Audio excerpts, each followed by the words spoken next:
Dear learners, in the last class, I explained you about the states of matter. I think you have understand about the states of matter. There are three states: a solid, liquid, and gas. Now today I am going to explain you about the classification of matter. Broadly, matters are classified into two parts, two classes. Number one, it is a mixture, or number two, pure substances. Pure substances. There are two kinds of matter: mixture and pure substances. First topic, mixture.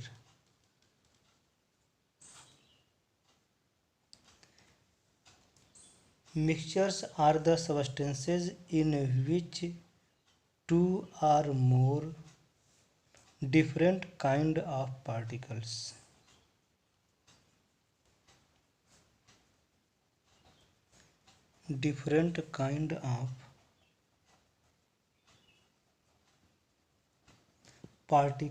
are found. Different kinds of particles are present in any ratio. किसी भी ratio में ये जो है मिले होते हैं. दो या दो से अधिक प्रकार के पार्टिकल्स पाए जाते हैं. इसका मतलब होता है कि the composition of a mixture is variable. ये वेरिएबल होते हैं. इनका कंपोजिशन वेरिएबल होगा, बदलता रहता है, बदल सकता है. एग्जाम्पल अगर देखा जाए तो example sugar,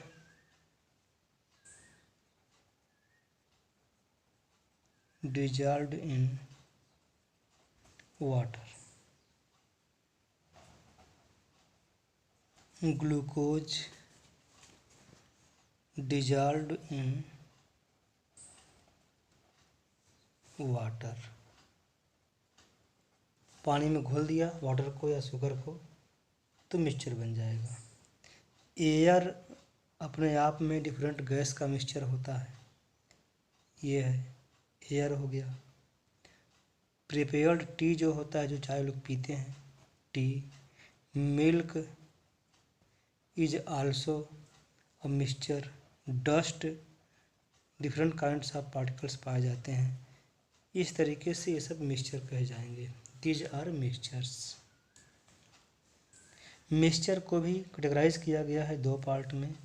there are two kinds of mixture. Two kinds of mixture. Number one, homogeneous.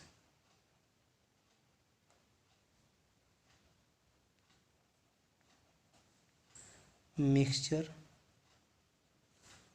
और नंबर टू, हेट्रोजीनस मिक्सचर. ये दो तरह के मिक्सचर होते हैं.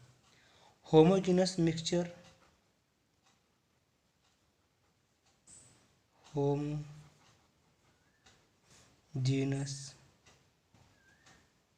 Mixture is also known as solution. इसे सॉल्यूशन के नाम से भी जानते हैं. होमोजीनस मिक्सचर की बात करें तो particles of all the components.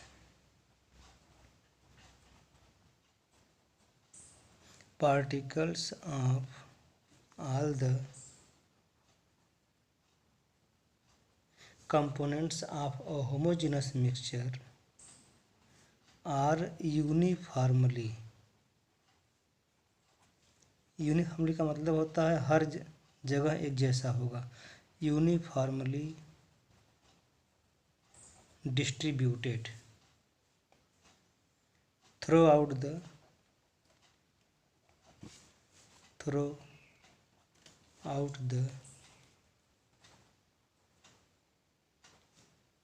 bulk of mixture या substance.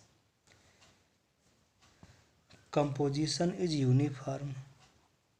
इनका जो composition होगा, composition is uniform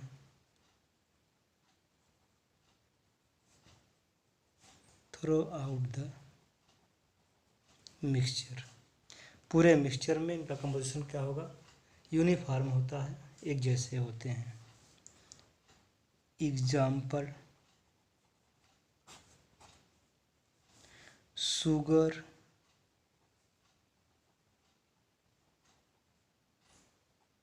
dissolved in water. Sugar हो गया. अल्कोहल, आप 10th में पढ़े होंगे. Alcohol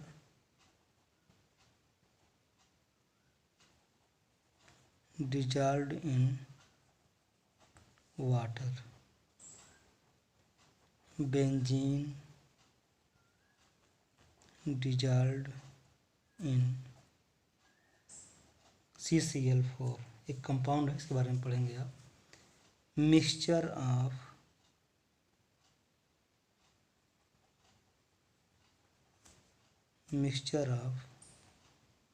O2 and CO2 gases. ये सभी जो है मिक्सचर जो होते हैं ये होमोजेनस कहे जाते हैं, जिनके पूरे पार्ट में मतलब यूनिफॉर्मली बटे होते हैं सभी कंपोनेंट्स. अब हम बात करेंगे second point, heterogeneous mixture.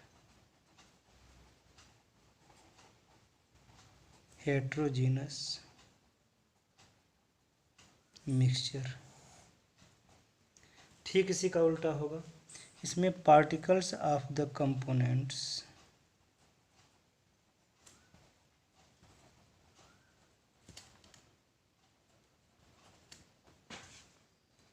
Components are not uniformly, उसी का ठीक उल्टा है, नॉट यूनिफॉर्मली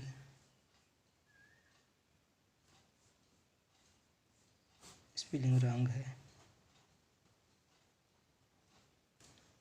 यूनिफॉर्मली डिस्ट्रीब्यूटेड. इनमें पार्टिकल्स जो होंगे वो अलग अलग जगह पर अलग अलग तरह के पार्टिकल पाए जाते हैं. एंड समटाइम्स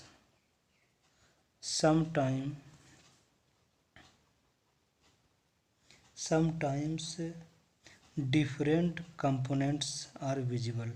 मतलब अलग अलग कंपोनेंट्स को हम जो है देख सकते हैं. वैसे भी different components are visible,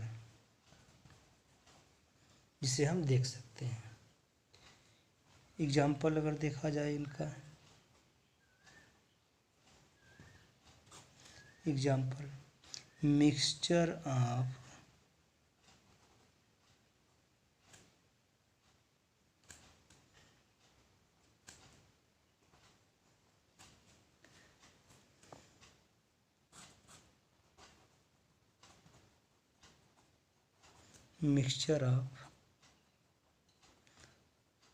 sand and dust. Sand में डस्ट मिला हो. Mixture of salt and sugar. Mixture of salt and sugar, ये हो सकता है. इसके अलावा stones and dust mixed with grains and pulses। आप देखते होंगे घरों में जो ग्रेन्स होते हैं, अनाज के दाने, और दाल में भी बहुत सारे स्टोन्स या कुछ और भी चीज़ें मिली होती हैं जिन्हें बीन के निकालना पड़ता है। ये सब भी मिक्सचर कहे जाते हैं। और दीज आर हेटेरोजेनस मिक्सचर, क्योंकि उनके सभी कंपोनेंट्स हर जगह यूनिफॉर्मली डिस्ट्रीब्यूटेड नहीं होते हैं। इस प्रकार ये जो है ये होते हैं कंपोनेंट्स ऑफ मिक्सचर। मिक्सचर दो तरह के हो गए, होमोजेनस और heterogeneous. Heterogeneous mixture and homogeneous mixture. अब हम बात करते हैं इसमें जो टेक्निक्स के थ्रू हम इनको अलग कर सकते हैं। Different techniques are different techniques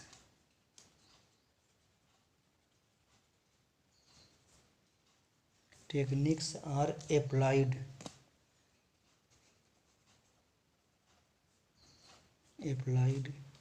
to separate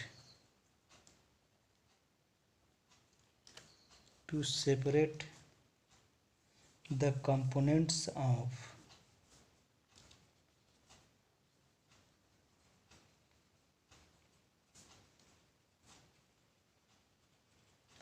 a mixture.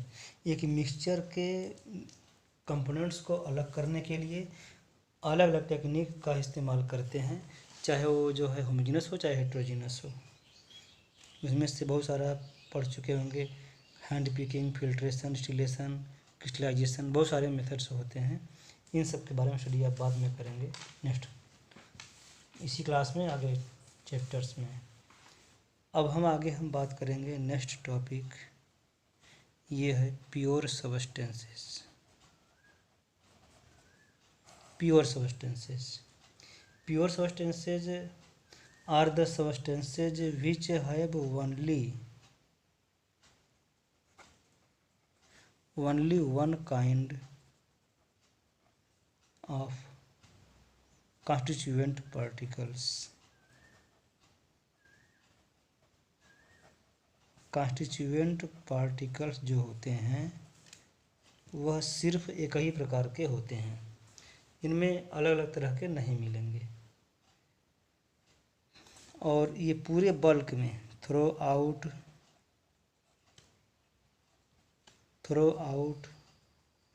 The bulk of substance, मतलब इनमें एक ही प्रकार के कॉन्स्टिट्यूएंट पार्टिकल्स पूरे बल्क में मिलेंगे। एग्जाम्पल देखा जाए, एग्जाम्पल तो जैसे CO2 गैस हो गया, ऑक्सीजन गैस हो गया, एथिल एल्कोहल है, water,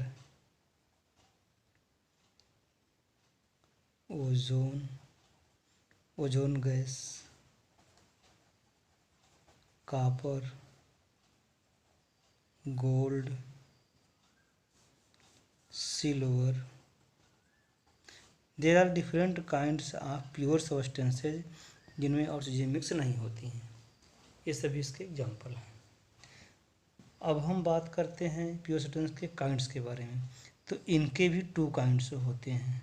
there are 2 kinds of pure substances.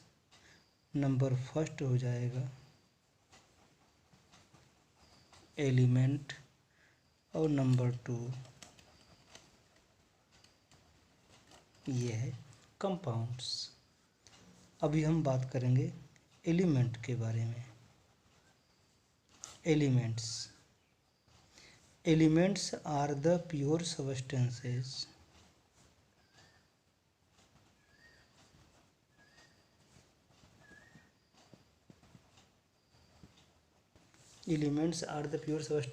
Which have only one kind of atoms. इसमें एक ही तरह के एटम पाए जाते हैं। Which have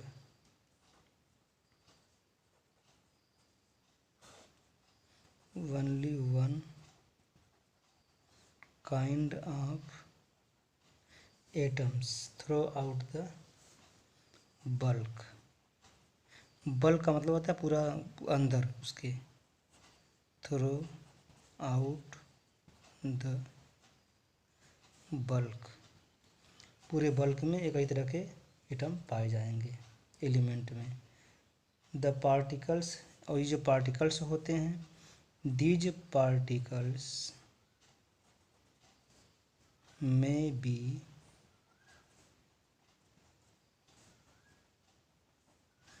in the form of atom or molecule, या तो एटम के फॉर्म में होगा, एटम आर, या मॉलिक्यूल्स के फॉर्म में होंगे। एग्जाम्पल के तौर पर देखा जाए, जैसे एच हो गया, ओ हो गया, एन नाइट्रोजन है, कॉपर है, sodium, iron, gold, silver, magnesium, calcium, helium, ये सभी किस फॉर्म में है? These are in the form of atoms, atoms के फॉर्म में है। और कंपाउंड्स के फॉर्म में भी हो सकते हैं, जैसे H2 हो गया, O2 हो गया, O3, N2, उसके बाद S8 मॉलिक्यूल, S8 सल्फर का molecule, chlorine molecule, phosphorus molecule. तो इस तरीके से बहुत सारे हो सकते हैं, ये मॉलिक्यूल के फॉर्म में है। लेकिन एटम एक जिससे पाए जाते हैं, तो ये भी एलिमेंट्स में ही आएंगे। दीज आर एलिमेंट्स, तो ये हैं मॉलिक्यूल्स। नेक्स्ट है आपका compounds.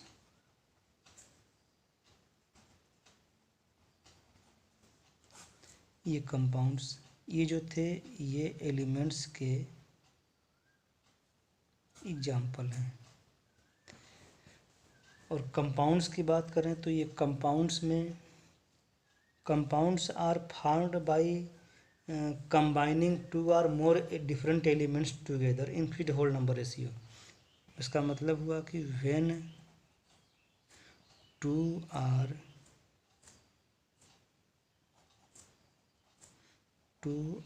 More different elements combine together,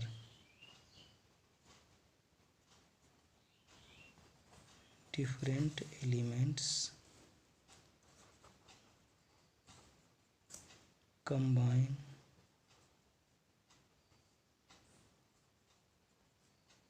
together in fixed whole number ratio, fixed whole number ratio, formation of compound takes place। Whole number ratio में कंबाइन होते हैं तो ये जो है कंपाउंड बनता है। फॉर्मेशन ऑफ कंपाउंड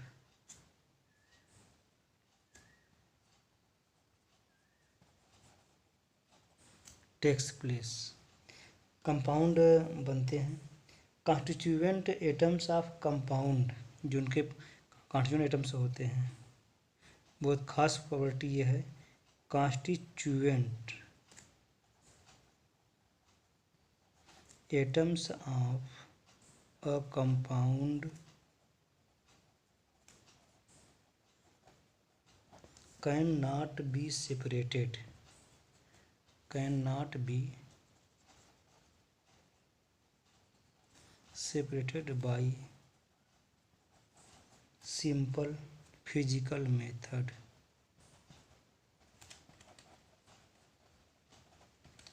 इस तरीके से उनको अलग करना पॉसिबल नहीं है। जैसे कि मिक्सचर में था कि उसको हम सिंपल मेथड से टेक्निक यूज़ करके उनको हम अलग कर सकते थे, लेकिन यहाँ पर जो है कंपाउंड्स के पार्टिकल्स को हम कंपाउंड कॉन्स्टिट्यूएंट एटम्स को अलग नहीं कर सकते, एलिमेंट्स को। उसके लिए अलग तरीका अपनाना पड़ेगा, केमिकल मेथड। फिजिकल से अलग करना पॉसिबल नहीं है। एग्जाम्पल हो गया CO2 हो गया, ये वाटर है, अमोनिया हो गया, अमोनिया है, इसके अलावा आयरन सल्फाइड है, इथेनॉल एट्सेट्रा। इसके अलावा एक प्रॉपर्टी में पाई जाती है,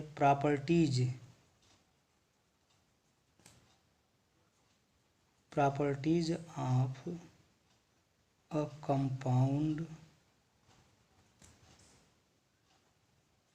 are different from their constituent elements, from their constituent elements. अपने एलिमेंट की जो प्रॉपर्टी इनकी होती है, कंपाउंड की प्रॉपर्टी उनसे बहुत अलग होती है। एग्जाम्पल अगर देखा जाए तो यहाँ पे जैसे कि H2 हाइड्रोजन गैस है और प्लस O2 ये ऑक्सीजन गैस है। ये जब हाइड्रोजन ऑक्सीजन में बर्न करता है, आप पहले क्लास 10 में पढ़ चुके हैं, when hydrogen gas is burnt in air when we bring match stick with to the mouth of test tube it burns with pop sound. Pop sound के साथ ये जो हाइड्रोजन गैस जलती है और जो है ये वाटर बनाती है, H2O बनाता है। तो H2O लिक्विड है और हाइड्रोजन बर्न करता है, ऑक्सीजन बर्न करने में हेल्प करता है कंबशन के लिए। और वाटर जो होता है लिक्विड होता है, इसकी प्रॉपर्टी क्या होती है कि यह जो है वो वाटर इसको जो है किसी भी जलते हुए चीज़ को बुझा देता है। तो इस तरीके से हाइड्रोजन की प्रॉपर्टी अलग है जो कि बर्न करता है, ऑक्सीजन बर्न करने में हेल्प करता है, लेकिन वाटर जो होता है ना तो बर्न करता है और ना ही बर्न करने में हेल्प करता है। इस तरीके से एक कंपाउंड हो गया वाटर, ये दोनों एलिमेंट्स हैं। इस तरीके से ये हमारा टॉपिक एंड हुआ। ये था आपका classification of matter. Next lecture में हम कुछ और आगे स्टडी करेंगे जो इसके आगे है। यदि आपको हमारा लेक्चर पसंद आता है तो आगे अदर स्टूडेंट्स को भी आप बताएं जिससे उन्हें भी लाभ मिल सके। और अगर आप चैनल को सब्सक्राइब कर लेंगे तो आपको आसानी से वीडियो हमेशा मिलता रहेगा। Thank you.